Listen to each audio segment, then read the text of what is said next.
So good morning, everybody, and welcome to the June SASH Wellness Nurse call. Today we're going to talk about a few things: medication adherence, management, and conundrums. So bring your thinking caps. And let's see, I'm going to introduce our speakers. Of course, I'm one of your speakers, and so is Marina Eklund. And Marina was supposed to send me a selfie, but she didn't. But Marina has been with us. Sorry about that. Don't worry about it. I think we'll forgive you. You started with us in, was it July of last year? July, yeah, so it's almost been a year. It's almost been a year. July 10th. Yeah. Right. So typically every year the Vermont Center on Aging funds a fellowship with SASH. Marina, we were very lucky to get Marina last year, and she will finish up probably end of June, beginning of July. Yeah. And we have a new fellow that will start as well. His name is Sean Fiore. Nice. Oh, good. Yeah. I don't know how widely known that is, but it should be known like within the next day. He is awesome, and he's studying geriatric nurse practitioner. He's in that tract, and he also has an interest in diabetes. So I'll try to give you a little more exposure to the fellows as much as I can. So that's why Marina's with us today. And then there's this little guy on the screen. I'm sorry, Daria, after hearing you got rid of your dog yesterday. We got a new dog. But I give you lots of caution in getting a new dog. This is Rocky. Rocky is now 5 months old. Right behind him, there's like a corner of white wood that is now chewed. So like on the floor there. Yeah, so he's in the chewy phase, and I'm trying everything I possibly can to make it so that he doesn't chew on the house. But he's super teething. Cute. He's so teething, and yeah, he is very cute. Like, see those eyes? Like, how can you get angry at those eyes? I know. We could just gush over the dog for about an hour, probably. Absolutely. So here's our agenda today. We're going to talk about some research on medication adherence. Marina has done a lot of work on that for us, a lot of work. I can't stress that enough. And we're going to talk about medication adherence tools, and Marina has identified 3 questions for SASH wellness nurses to ask participants as we're doing a med reconciliation in the home, and your input would be great. This is in draft. This is not at a point that we are going to implement. We actually want to pilot it first. So this is the beginning. The research is done. The questions have been identified. This is a presentation to you all just to get some input. We will then pilot probably over the summer into the fall, and if all goes well and we don't hit any bumps or hiccups, we would look at implementing probably, I'd say, latter part of this year. So a lot of folks have been involved in this. Marina's been leading the charge. She's had a collaborative team with Albany College of Pharmacy, some folks from Qualidigm who are pharmacy as well, myself, the Vermont Department of Health, so lots of input on this. Medication adherence, as you know, is a big issue. People take their medications, they feel better, hopefully, and hopefully they also stay out of the hospital a little bit. We'll talk about that more. We're going to talk about medication management in general, some statistics, again, why the importance, some best practices from the industry, if you will, some tools to use. Some of them will be a review for you. Some of them will be like, yep, I know that's common sense as well. And then I've got some of the conundrums. I've got a couple of clinical vignettes. During the hypertension training that I've been doing, I've kept the phones open as much as I can, and I'm going to do that right now as well. There's some interactivity here, so I'm trying to make my presentations more interactive as we go. So be ready. I will ask you questions. That's what that means. So you have 4 objectives today. Understand reasons for medication non-adherence, understand and discuss the recommended SASH medication adherence questions and provide input. Understand statistics and importance of med adherence, and identify resources to utilize with your SASH participants for medication management planning. And just another note, I don't have a secret sauce here to make things absolutely perfect. As we know, med management with our folks is a work in progress. So here I'm going to turn it over to Marina. Marina, when you're ready for me to go to the next slide, just say next slide. Okay, excellent. So medication adherence is defined as a patient's conformance with the provider's recommendation with respect to timing, dosage, and frequency of medication taking during the prescribed length of time. So we use adherence rather than compliance for obvious reasons. And there is a huge body of research and hundreds of tools out there that, sort of seek to measure, quantify med adherence. And I think that I've looked at most of them. I looked pretty closely at about 25, I think, and of those sort of narrowed it down to about 4 that I felt like were useful and, potentially usable, but for, each had various issues. Next slide, please. So what all of this research comes down to is study 2012 by Express Scripts, which is I think it's an online pharmacy or a mail order pharmacy, found that 69% of patients, the reason for non-adherence was essentially forgetfulness, procrastination. So of those 39% just simply forgot to take medication. 30% failed to refill the prescriptions on time. 16% were sort of non-adherent because of financial issues, and then 15 the side effects, or not sure that it was actually doing what it was supposed to be doing. So based on sort of that line of thinking, actually, let me just go over quickly the sort of the most promising tools that we looked at and what was the issue. So I think that many of you are probably familiar with the Meriski medication adherence scale, which is the 8 questions. It's pretty tight, usable, really gets to the information that we, sort of want to understand about adherence. However, it is, you actually pay per use. So it's $2 per use. So if you think about all of our SASH participants, Christy, I think it was like 5,000 assessments that we do a year. Is that right? I think we're right around 4,000. So, I mean, we're looking at, and that would be right there, that's $8,000. And if you wanted to run a Meriski because somebody transitioned out and you were questioning things, that's another $2. So it was just not something that not we could, really feasible. But it was definitely probably, sort of the most usable, but again, not really feasible for us. Another one we looked at that's pretty widely used is BMQ. But that is actually, it's a total of 22 questions with 17 of those that are to be asked per medication. So if you had a patient on 3 medications, that means you would be asking 56 questions total of that participant, which, as we know, this is, integrated into our annual assessment, and that is obviously not feasible. Way too time consuming. And then there are a couple of others. One is Ask 12, which is pretty streamlined, pretty straightforward, but it's also created and put out there by a pharmaceutical company, which gets a little tricky. So we took from all of these studies and tools and sort of refined and figured out what it was that we wanted to get at. And And so I think the next slide is, yeah.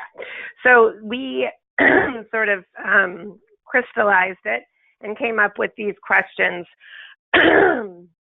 It's essentially 3 questions. And so do you ever miss doses of your medication? Yes or no? And if the answer is yes, then you have these choices. And I think probably what you would do is just ask the participant why and sort of fit them into one of these categories. Or, you know, if you can think of others that I missed here,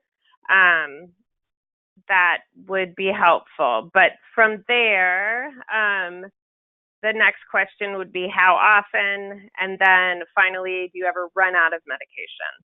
And then again, asking the participant and trying to sort of work with these, fit it into one of these categories. So with this, I mean, we sort of went through it and realized that what was most important for us is to have some sort of a solution, you know, some sort of a, so this is why the participant is having difficulty adhering to their medication regimen. What can we do about it? So you can, next slide. So we created a flow, like a flow chart. So if the participant answers yes, then, you know, you go and, for example, if they just simply forget to take their medication, we would refer the participant to a community health team at their primary care office or the VNA to create some sort of medication organization system, whether it's bubble packs or just setting up pill boxes, setting alarms, that whatever we can, you know, figure out that would work for that participant. And so it really is about sort of using the resources that are out there and trying to help the participant remedy the situation. So this is sort of as far as we've gotten with the research piece, my piece of it. And I think, too, we can add to this because when someone says, you know, I forget to take my meds, there's probably a few steps that we can go through to help somebody remember and see if that works. But this is an initial flow chart that Marina put together, and I thought it was a really good start. We're going to have, actually, they're looking at it now, the folks down at Qualidigm, just to see what else they can add from a pharmacy perspective. I found some of the pharmacists' perspective to be really valuable, especially as we've done some of the work with the SASH diabetes pharmacy pilot in Rutland. So they're usually pretty good at adding another 2 cents, if you will. Yeah, absolutely. Yeah. I feel like in general, pharmacists are an untapped resource. Yeah, a huge untapped resource. Okay, you ready to get into some questions with the team? Yeah.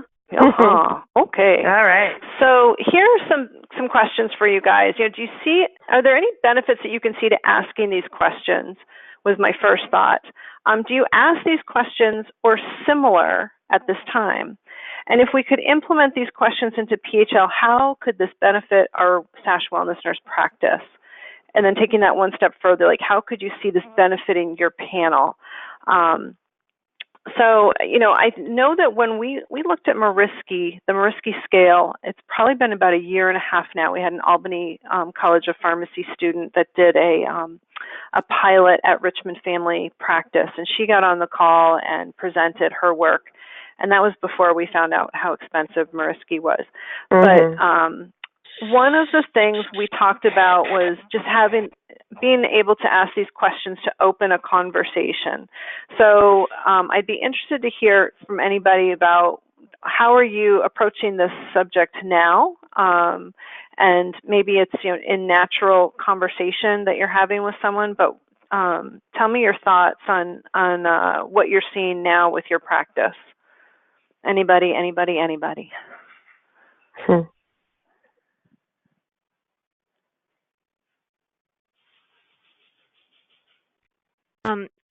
This is Paula Chuchilo from Barry. Hey, Paula. Hey. I pretty much use this method anyways when I'm doing a medication reconciliation. I'm reconciling with the physician's notes that the most recent medication list that they have, and then what the patient actually is using, and we discuss, how they're taking it and what's going on. Have they missed any meds and things like that, to make sure that what has been ordered is what they're actually doing. And if there's any question at all, then I contact the physician, and we usually manage to straighten it out quite rapidly. Yeah, great process. Are you working with more than one primary care practice, Paula? Yes, quite a few actually. Okay, good. I mean, not good, but good to understand.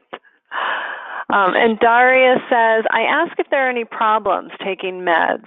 Good. So that's following in line with these questions as well. I'm just going to go back to them so you guys can see and reflect on them a little bit. Anybody else? Daria says, side effects or difficulty with manual tasks such as eye drops. Yes, like vision problems, dexterity problems. Right, that's a really good point. Yeah. It is, absolutely. And there's actually, I'm going to share a tool that is SASH developed to work through some of those issues. So that's good to note. Yeah, definitely. Anybody else?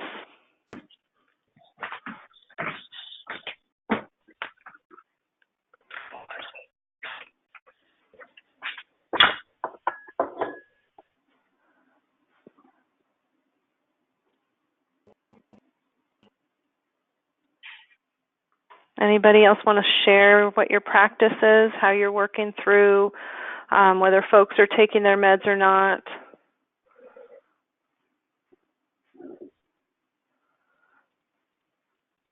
I very quickly learned to check pill boxes when I first started SASH nursing. That was kind of a no-brainer, but very quickly helped you realize if someone was taking their meds or missing doses.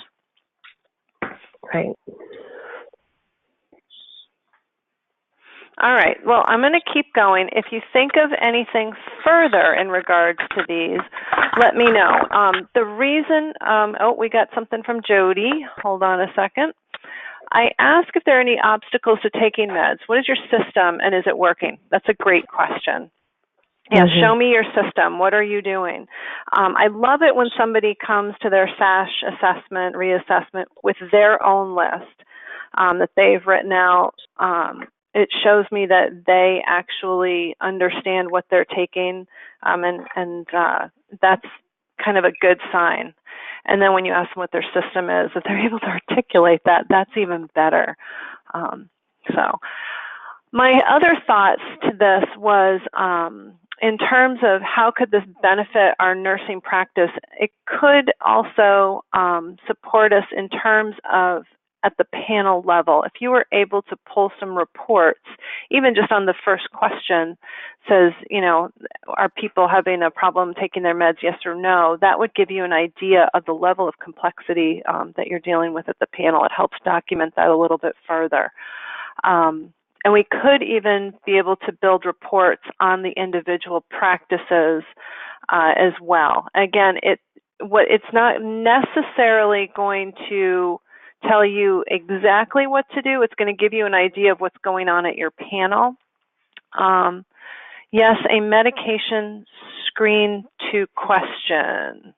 So yeah, I was thinking we would take these questions and figure out how to get them into PHL at some point in time and be able to run reports. So it would really be, do you ever miss doses of your medicine, yes or no? And if you answer yes, you'll dip into the questions. And if no, obviously, you don't go into the questions. So that might give you some good insight as to what's going on, especially if, say, If the forgetfulness question is high, that's a good one to be aware of, but also I think anything financial as well. And then transportation, the questions under, do you ever run out of medication? You know, I cannot get to the store, I don't have enough money, I forget to have the medication refilled, picked up, and the last one, I take more of my medication than the prescription is written for. So this, like I said, is a works in progress. We want to pilot it at a few panels, see how it goes, and then see how we can implement it into PHL and then run some reports as well. Okay, any questions you guys have about that? Where we're going, where we're headed, why it's important? We're going to get into a little bit more about the why it's important, but why it's important to track, I think, is twofold. One, to document what we're doing as the wellness nurse team, but also to be able to speak to the level of complexity of the folks that we're seeing as well. This is a missing component of our care in terms of our documentation. Okay, so let's talk about medication management. And some of the whys, some of the statistics behind it. So I'm going to talk about statistics first. And this is a really interesting chart. It was done in as part of an article in Pharmacotherapy, but it was from 2008. They took these 7 different medical conditions, and they looked at adherence rates over them, and we'll look at my favorite chronic condition, which is high blood pressure. So about 72% of patients with high blood pressure, they were 80 to 100% compliant. 10% were 60 to 79% compliant. 7% were 40 to 59. 5% were 20 to 39, and then 6% were 0 to 19%. The other one that's fun to look at is type 2 diabetes as well, and you can see there's less compliance there, if you will, adherence. So, you know, this actually speaks to, I think, some of the either level of complexity of the chronic condition or whether or not participants or patients rather find the medications necessary. Some of the predictors of poor adherence to medicines are, there's 2 levels, and we did have this type of screening available in PHL, but it was per medication, which again would be asking lots of questions for each medicine, which I did not feel supported our practice as significantly as it could. So patient-related limitations, there could be mental health problems, particularly depression, as you see, cognitive impairment, a disease where they don't feel the symptoms, and we know for hypertension, that can be silent with folks. They may not have signs and symptoms. Inadequate follow-up or discharge planning. How many people have you worked with who come home from the hospital and it's not very clear to the participant what they should be taking? Side effects of the meds, their lack of belief in the treatment, and the patient also lacks insight into their illness. Some of the barriers to care or medicine are things such as like poor patient-provider relationship, missing appointments, lack of health insurance. Hopefully we don't see that too much. I think there are some folks we do see some of that happening with, or poor health insurance. Cost of copayment or coinsurance, the complexity of the treatment, the complexity of the medication regimen, and then access restrictions, like what's on formulary, what isn't. This graphic shows you adherence rate for folks who have diabetes related to hospitalization. So it should be no surprise to you that lower adherence rates have a higher hospitalization rate. And so you can see, folks, this very first bar is probably the take-home point here. If you're less than 40% adherent with your diabetes meds, the hospitalization rate was noted to be 15%. This is Jody is saying, I often ask people if they are willing to reconcile discrepancies themselves, then offer my services. If they are not willing, I try to figure out why. If it is patient-physician communication, relationship, et cetera, I will do it with them or myself with the pharmacist and PCP. So yeah, I think that's true. You've got to gauge that relationship as well. And I think encouraging folks to reconcile a discrepancy is promoting self-management as well. If they're capable of doing it, by all means, they should. Sometimes it does take us kind of rooting out what the problem was. But I think for the most part, anytime that we can get folks to manage things on their own with our guidance is fantastic. The other adherence impact is on daily doses. So if somebody's taking doses once a day, they're more likely to be adherent to their meds, and you add up to like 4 doses a day. We've seen folks with those AM, noon, PM, and bedtime pill boxes. We see that as a potential for lower adherence rate as well. So medication adherence, these are, I'm going to show you this set of purple slides here, and these can be made into patient handouts. They're on www.womensheart.org, and I can send that out as well, but these can all be made into, if you like any of them, patient handouts or a flyer.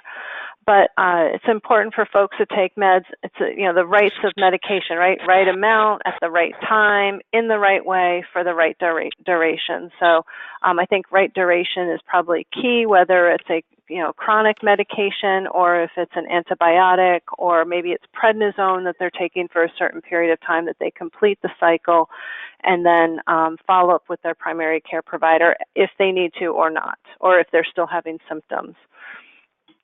Definitely good points to drive home with folks.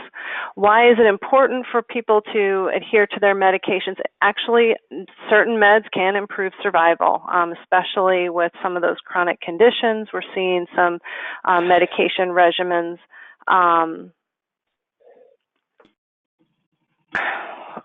that, hold on one second, you guys, I'm sorry.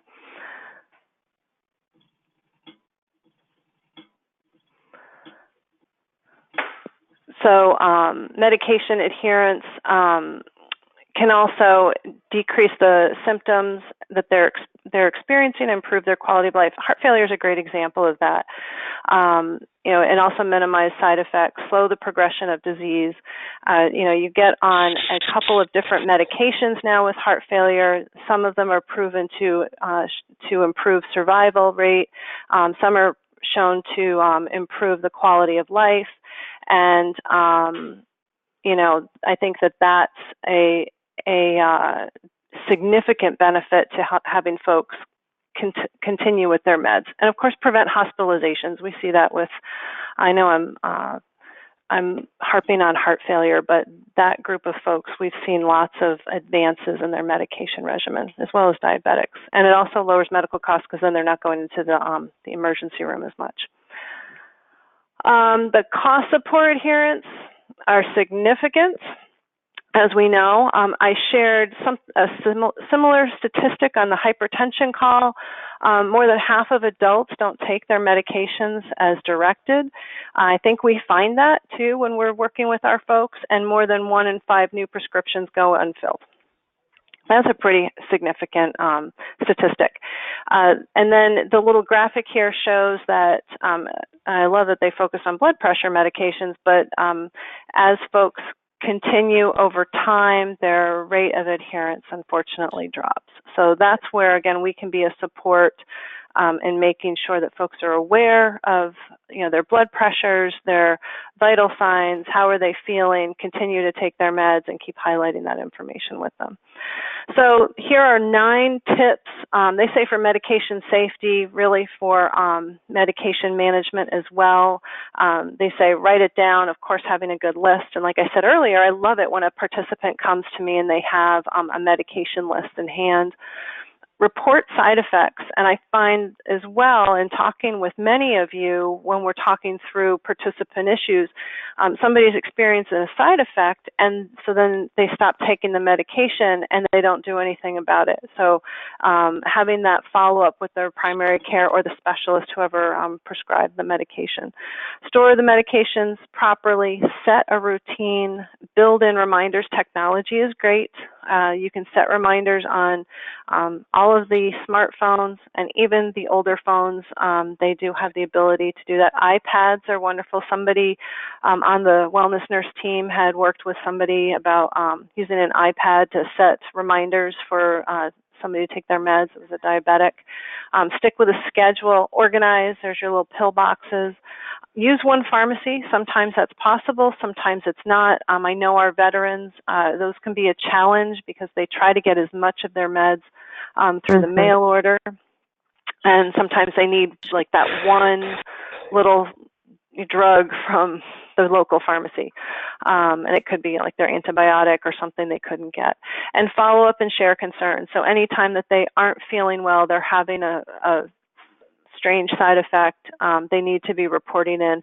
Not only do they need to be reporting in to their primary care to see if they could have a medication change, but maybe they're having a reaction, and that reaction needs to be reported as part of, good prescribing as well. How to address medication management. Lots of good ideas here. They actually came in from you all. This, I found this picture, which you can find anywhere on the internet, and I had somebody last week tell me they went in to do a medication, a SASH assessment, reconcile the meds, and there was a dish sitting in the living room with lots of pills in them, and the wellness nurse said, how do you take your meds? And the patient said, well, I just grab a few when I feel like I need them. How do you know which ones you're taking? It sounded like it was a very interesting conversation. So we don't enjoy seeing pictures like that, but occasionally they do happen. So some tools to use. We have a med management worksheet. I'll show you that. We have the client summary in PHL. So once you get your meds into PHL, you can print that off and give it to your participant so they have a nice typed list. And then I have another version of a typed list because while PHL is nice, it doesn't, you can't break it down like into morning, noon, night, like for those complex regimens. For complex situations, let's talk about pill reminder systems, pre-fill of MedBox, and it requires a person to do this. And we can be supportive of this until the meds are standardized and the person needs to find another solution. Wellness nurses filling med boxes are not the long-term solution for somebody. Bubble packing medications is, and that is done through a pharmacy. There are some limitations, like what if somebody needed to take an antibiotic or something else came up, they needed a change. So those have to be managed along with the bubble packs. Alarm reminders and reminders with clinical visits, like choices for care, moderate and high needs, hired help, wellness checks, and we'll talk a little bit about that too. So the medication management checklist is on the SASH website. It is under tools and resources. And it looks a little something like this. You can download this. I encourage you to fill it out and stick it in your blue chart. You go through and review the medications with the person. And I would say this is for somebody that you're getting into a complex situation with. It's not straightforward. And looking at the factors that might interfere with their med management, observation, and self-report. So this is where we can document they've got vision problems, dexterity problems. This is a nice reminder to, for you to look through and remember all of those things that somebody might be having a problem with. And this is just a suggestion that you use. You do not have to use this. You could even just keep this with you just as a tickler list of questions to remember to ask and to dig into. Existing support, do they have bubble packs? Do they have someone filling their meds for them already? That sort of thing. Would this be a tool to complete and share with the PCP or for our use? I leave that to you. You could actually share this with a primary care provider. There's no reason you couldn't. There is a spot on here for the participant name, and then you would need to sign and date it so that they knew, when you did it. And then some of the supports that they might have in place, like somebody that can go to the pharmacy, somebody that calls the pharmacy, or maybe they have the meds delivered from the pharmacy, as do many of the pharmacies these days, or maybe they get their meds through mail order. Is your current system for managing meds working for you? And then some tips on creating and planning as well. So creating a checklist or calendar for the participant to use where they can check off when they take their meds. And here we have short-term assistance with medication pre-pours by SASH RN until another system is in place. And I have done this myself. I know that some of you have also done this. I have done this when a patient is titrating a medication and we're trying to get them to like a steady state, if you will. And I'll actually share the med list that I used for that. But that is something, I know it exists. We just don't want you to be the long-term solution for participants because we aren't there every day. So really trying not to get into that situation in the first place is great, but sometimes we get into a pinch. Providing, this one I also like, contact community resources to provide education and assistance. So you might need to, say, refer somebody back to their diabetes educator because they aren't understanding certain aspects of their medication regimen and how to use maybe certain tools like the injection systems and such. The Association for the Blind is another good resource for us, which I think some of you have called on. It might be as simple as developing a system for medication pickup as well. And then any further assessments needed, a VNA referral, as Marina was talking about earlier, and then SASH coordinators doing medication reminders, or they're queuing somebody, and that might be a way to do a wellness check and say, did you take your meds? And you can sign and date. Feel free to use this. Like I said, it's built for you guys. It was actually developed quite a few years ago, and it still holds true. I think it was developed by Sarah Mariani and somebody else. There was a second or third nurse involved. But I found it to be helpful to have in my bag when I've been talking with participants. Another thing to consider here as well is the referral to or a consultation with the pharmacist as well to see, are there any other suggestions for a medication regimen where we could improve it, especially if it's a complex situation. Another thing that some pharmacists will do, and we found this out working with the Rutland team, is getting all your meds synchronized so that they're being ordered at the same time.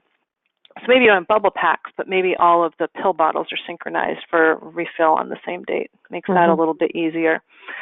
This is an example of a type med list in Excel. I did not post in here the client summary because I think you all have just seen that. I'm hoping you've seen it in PHL. If you haven't and you want to go through that with me, email me and we can go through it one-on-one or with a couple of you together in a group. This is a patient who he had Parkinson's and Lewy bodies dementia. We were titrating his pramipexole doses up, and this is where he ended in terms of, we titrated up to the dose you see here, but he was taking meds morning, noon, and evening, and then he had quetiapine at night, which was in a bottle on the kitchen table. But what I did with this was we got the 3-slot pill box. I taught his wife and his daughter how to fill the med box, and then they had this grid that they could photocopy, and they would put the date in here and then check as they put meds in the pill boxes. So that worked well. It was a good teaching tool, and I did a teach back with them so that they could. We did 2 weeks in that teach back.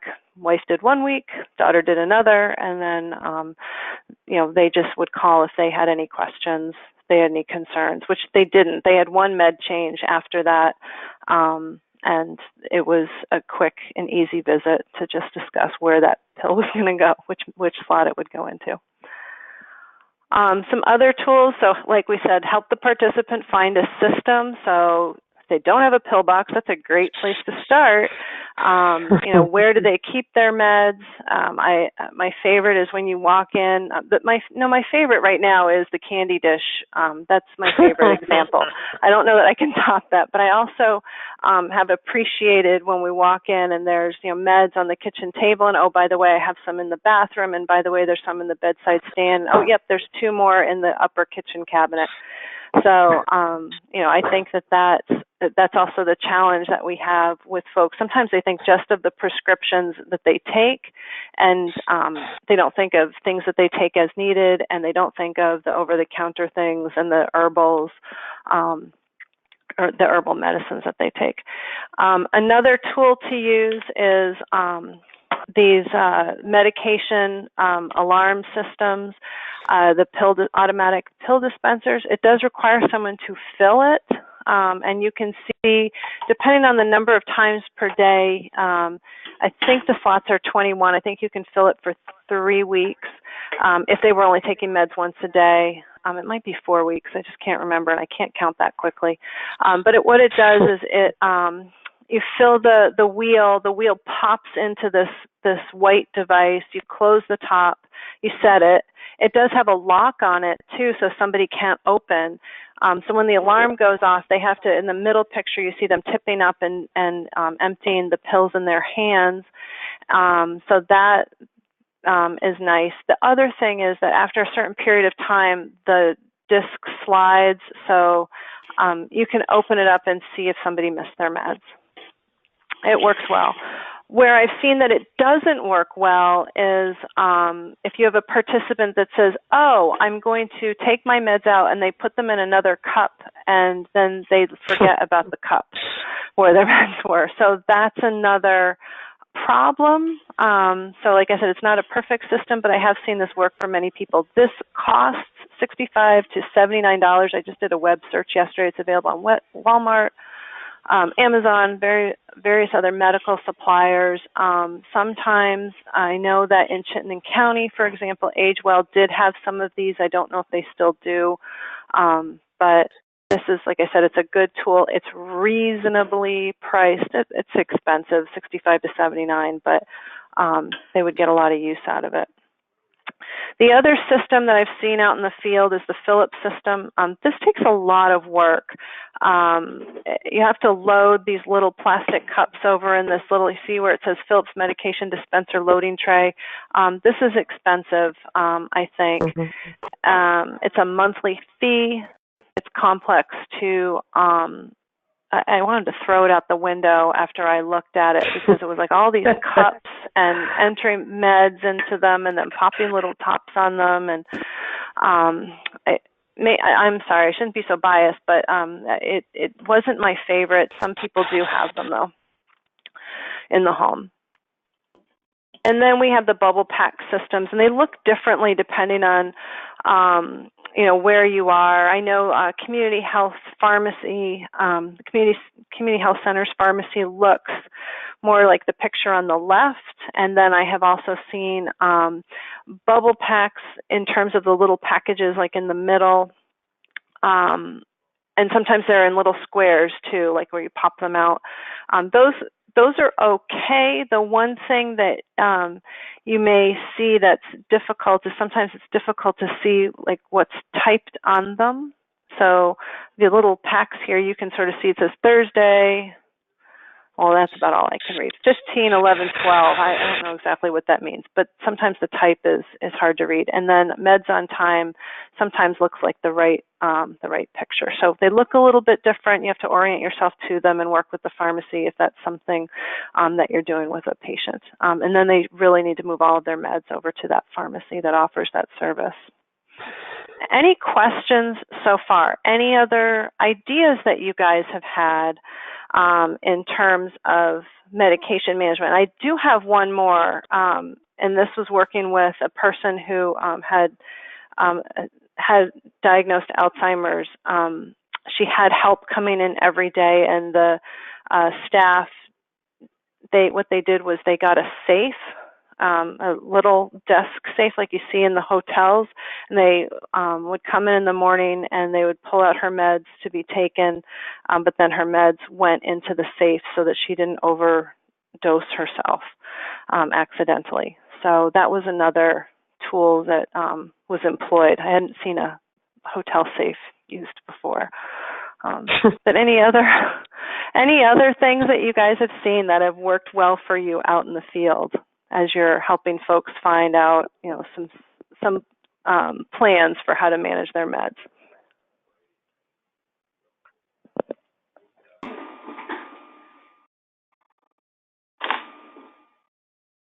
Anybody?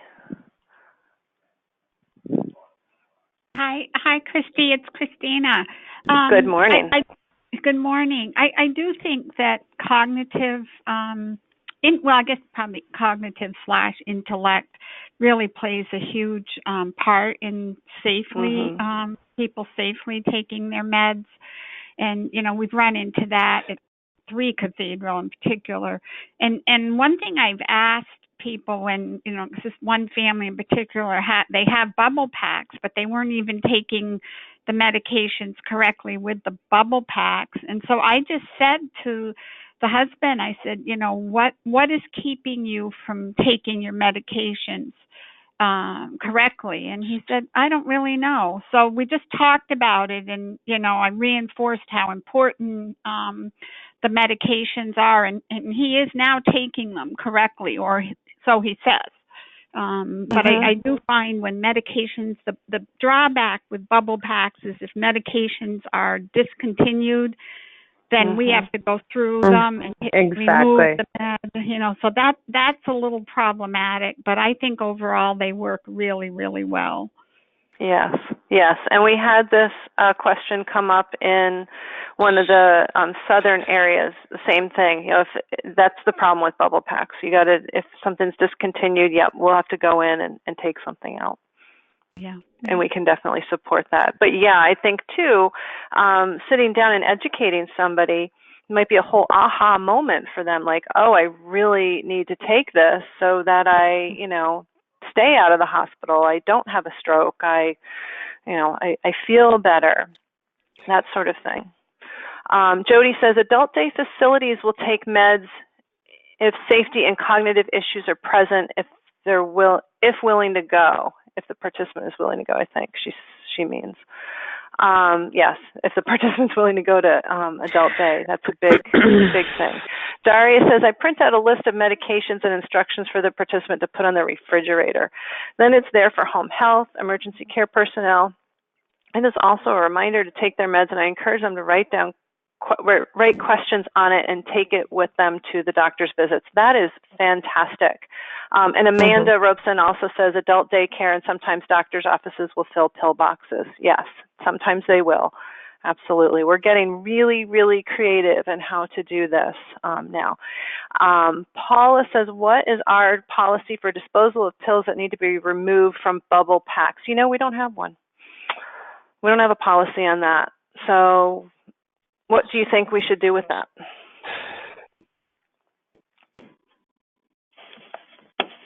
If you had to dispose of meds today, how would you do that?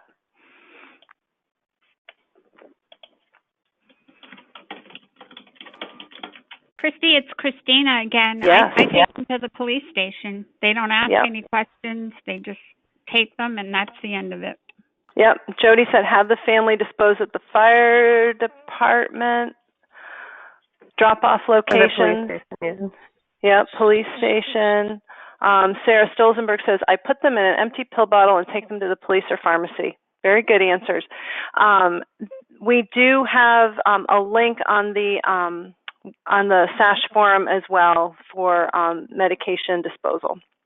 And it does change, so double check that that link, the information at the link changes periodically. So double check that every so often so that you're aware of the most pertinent information. I was under the impression that we shouldn't take medications from the patients under any circumstances. Is that for disposal?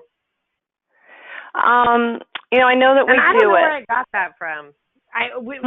Yeah. But I honestly don't remember where that came from. But I I was told that by someone. Well, I can get clarification on that, but I know that I've done it myself in the field, and I've had, if there's an available family member, by all means, I'm asking that family member to, especially if I've gone in and I found somebody with a whole bunch of fentanyl patches that they weren't using anymore, and that's a great drug to keep in your house, but had them go and dispose of that at the police station. And then I've also brought stuff myself over there as well when there hasn't been a person available. Some people don't have anybody. And I just, I think it was, my concern at the time was there were other caregivers, home PCAs coming into the home, and it was a controlled substance, and so I took it over to the police station. Okay. Yeah. So, is somebody else going to chime in? I couldn't tell if there was a third person trying to talk there. Yeah, Christy, it's me again, Christina. At a recent meeting with the VNA nurses, they said they were absolutely not, they cannot take medications out. So they put them in like empty bottles and in the garbage. I think it's tricky. So I take meds from people all the time and just take them to the police station. That's it. I'll get some confirmation on that for us, but I've done it myself, so I'll get a clarification on that. That's a good one. Good question. All right, so we've got just a few minutes. Let's do at least one of these clinical vignettes. So here's a 77-year-old woman. In the last 2 years, and this one's this is the easier of the two. The last 2 years, she's had some cognitive decline. Primarily, she's had difficulty with names and memory impairment. 2 months ago, her PCP started her on risperidone, and primarily for increased agitation and nocturnal wandering. The primary caregiver is the daughter. So about 2 days ago, she had a pre-syncopal episode at home, and she had a left collarbone fracture. She went to the emergency room. And from the emergency room, she was prescribed tramadol 4 times a day as needed for pain. Fun. Here's her problem list. It's not overtly an issue. Insomnia, hypertension, depression, and memory deficit. Her meds are aspirin, metoprolol, paroxetine, which is Paxil, I believe, diltiazem, temazepam, and the tramadol 4 times a day as needed. And you can see the different times. So she's taking metoprolol twice a day, 2 meds in the evening, 2 meds in the morning. And so her daughter comes to SASH, and she's concerned about oversight. She's able to come 3 times a week to see her mom, but she's working 4 days a week and cannot visit, obviously, those days. Fortunately, she's within a fairly close distance. Her mom is forgetting to take her meds, understandably so, and the medication regimen is complex for the daughter. So what are your ideas on approach with this participant?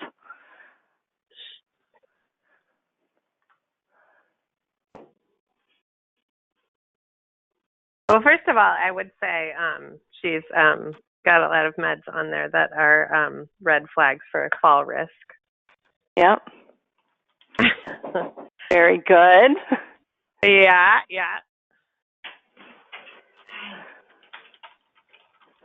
Anybody else? Any other suggestions? Just off the top of your head. Oh, can I come later and talk to you? Yeah, I gotta go on a picnic. Get rid of the tramadol related to aggravating confusion, constipation, lower dose something else for pain, I think, Jody says. So let me show you what happened. These are all, you guys are right on target. She had a scheduled visit with the primary care, and there were some drug interactions noted. So the diltiazem and metoprolol that might have caused the pre-syncopal episode, the metoprolol and the paroxetine. So they were looking at changing her cardiac meds and also changing them. The metoprolol could have been once a day, but they changed her to a different med. and I can't recall what the other med was, but they changed her meds altogether so that she would have less presyncopal episodes. Meds were changed to once a day. She was referred to Age Well, and they started the Choices for Care Moderate Needs application. Her daughter did purchase an automatic med dispenser, and the wellness nurse educated her on use of the system, and they developed a typed med list. And the SASH coordinator provided medication reminders as available. She just checked on the participant for a couple of weeks, and just the alarm was enough to prompt the participant to take their meds. So that actually worked beautifully. It was a night. So at that point in time, for that level of memory loss, that worked really well for her. So can the daughter do the reminder calls to the mom? Absolutely, and I think she does for sure. There is one other clinical vignette in here. I will quickly go through it. It's a 60-year-old man, new SASH referral to the community with multiple problems in his house, front step rot, roof leak, and he needs a ramp because he's needing a walker for ambulation. Complex problem list, which I think we've all seen before: hypertension, diabetes, heart failure, kidney disease. A nice med list. This doesn't even include some eye drops just because I couldn't fit them on the slide. Lots of issues going on there with him. Walked into his apartment, looked something like this. And you see meds here in the front. You see them by his elbow. You see some, I think it's a radio that you see some. So meds everywhere, along with other things. He carved a path for us to get in there. I say us all the time. This isn't me. This is somebody down in one of the southern areas of the state. And so what's the approach to medication management? First, find a place to sit is what that's supposed to say. And so the participant did clear a chair for the nurse to sit down, have an open discussion about medication. Having the med list from the PCP was very helpful. So the coordinator because the coordinator had already been there and knew that this was going to be a tough visit for the nurse. So she got the PCP list, hoping that the nurse could find the meds. The participant actually knew what all the meds were for and where they were located. Some level of organization to what you saw was hoarding. Blood pressure was 168 over 100. What questions do you ask? I'm just going to go right into this in the sake of time.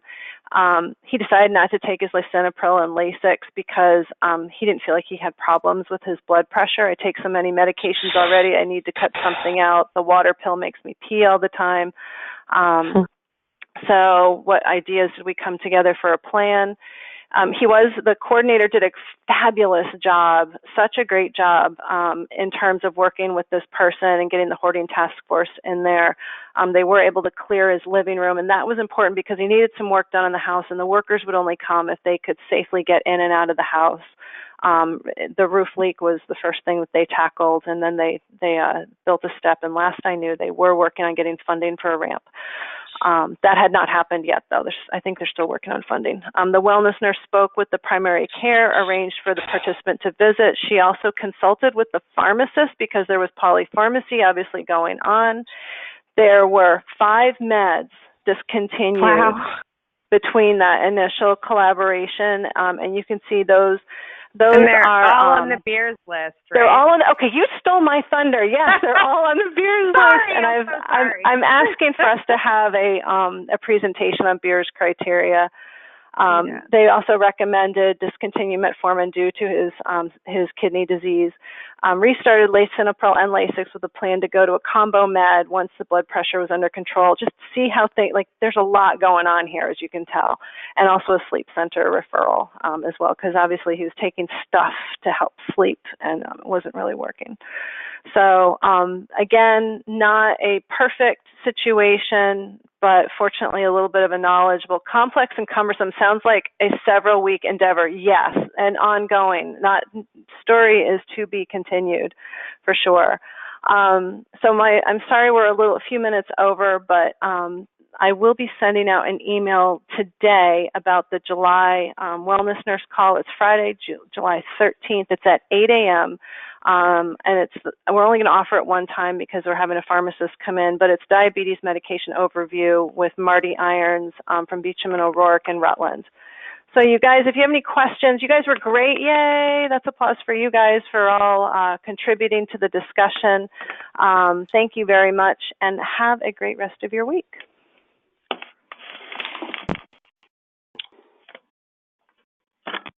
Bye, everyone. Bye.